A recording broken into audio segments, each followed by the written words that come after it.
Transgender Texans are back at the state capitol to protest a bill that would bar trans youth from playing on certain sports teams. It's been an ongoing fight every session this year, with hours of testimony before committees. That's playing out again today.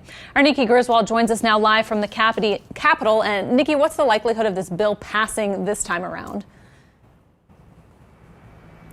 Karina, this is the fourth attempt by the Republican-led legislature to pass this kind of legislation after similar bills failed to make it to the governor's desk earlier this year.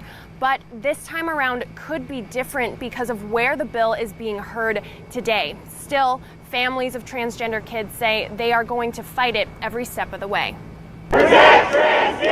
10-year-old Kai Shapley is a transgender girl and has a message for Texas lawmakers. We deserve just as many rights as you do, and we deserve to be able to play sports, wear what we want, and be who we are. She and other LGBTQ allies and activists rallied in front of the Capitol Wednesday in opposition to a bill that would require trans students to play on sports teams that align with their gender assigned at birth, rather than their gender identity. They say this legislation is a direct attack on transgender kids. When folks propose this kind of discriminatory legislation, that can signal to other people in other communities that it is okay to discriminate against trans people. Activists and families of trans kids told lawmakers Wednesday the legislation and other anti-LGBTQ bills are already having an impact. Representatives of the Trevor Project, a suicide prevention organization for LGBTQ youth, say they've had a 150% increase in calls from January to August of this year. This repeated conversation, right? This repeated debate about, are you allowed to be in sports?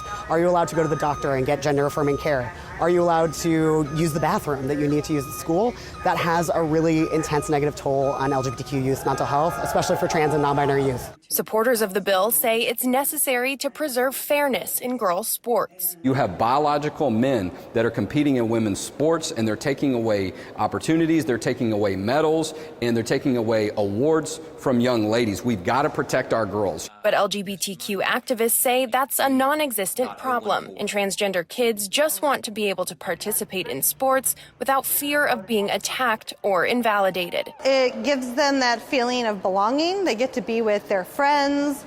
They get to have fun. I mean, they get to build community. They just want to be kids. Let the kids be kids. People think because we're different, we shouldn't be allowed to play sports. But that's not a valid reason. Sure, we're different, but everybody's different. We can be ourselves. The Senate's passed this bill every session so far, but it's had a hard time in the House. It's failed to get out of a committee led by a Democrat, but today it was heard by a different panel led by a Republican. House Speaker Dade Phelan has said if it makes it to the House floor, he thinks it'll pass. Karina? Nikki, I know the committee hearing is still going on right now. What's been the mood like in there, and what are lawmakers hearing from some of those testifying? Karina, it's been really emotional. Many of these parents who have been testifying are parents of trans kids and have spoken in front of lawmakers regularly since January in opposition to bills like these. They feel like they're fighting for their kids' rights to exist like any other kid, and they say it's taken an emotional toll to be here so regularly, but they're even more worried about what would happen if this bill were to make it into law. They're also worried that this could lead to trans kids having to be outed if they want to play sports with their peers. So it's been a very, very emotional day in that hearing. Reporting at the Capitol, Nikki Griswold, Capitol Tonight.